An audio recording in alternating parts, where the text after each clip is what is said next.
ഹൈദരാബാദ് ഇരട്ട സ്ഫോടനത്തിൽ കേന്ദ്ര ആഭ്യന്തരമന്ത്രി സുശീൽ കുമാർ ഷിൻഡെ പാർലമെന്റിന്റെ ഇരുസഭകളിലും പ്രസ്താവന നടത്തിയെങ്കിലും പ്രതിപക്ഷ ബഹളത്തെ തുടർന്ന് ഇരുസഭകളും പ്രക്ഷുബ്ധമായി. സൈക്കിളിൽ വെച്ച ബോംബാണ് പൊട്ടിത്തെറിച്ചതെന്ന് പ്രാഥമിക അന്വേഷണത്തിൽ തെളിഞ്ഞതായി ഷിൻഡെ അറിയിച്ചു. 2 കേസുകൾ രേഖപ്പെടുത്തി. ഭീകരാക്രമണത്തെ ചെറുക്കാൻ സർക്കാർ സജ്ജമാണെന്നും ഷിൻഡെ.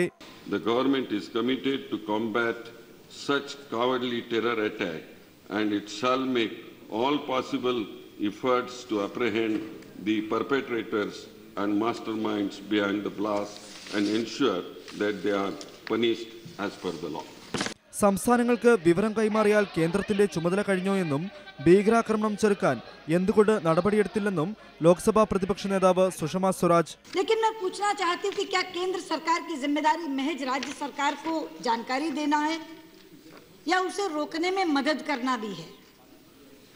और अगर रोकने में मदद करना भी है तो आपने रोकने के लिए क्या किया?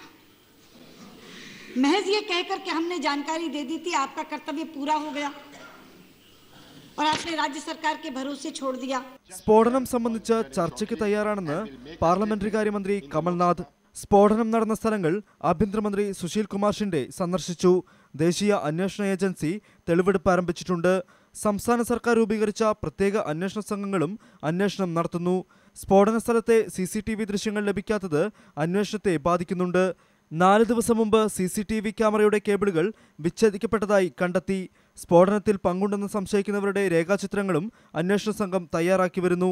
സ്ഫോടനത്തിന്റെ ഉത്തരവാദിത്വം ഇതുവരെ ആരും ഏറ്റെടുത്തിട്ടില്ല. സ്ഫോടനങ്ങളുടെ പശ്ചാത്തലത്തിൽ സംസ്ഥാനങ്ങൾക്ക് കേന്ദ്രം ജാഗ്രതാ നിർദ്ദേശം നൽകി.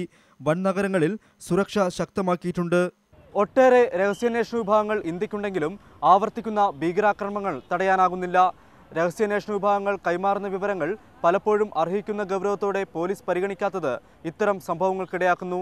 Sarun A Jose, New Delhi, India vision.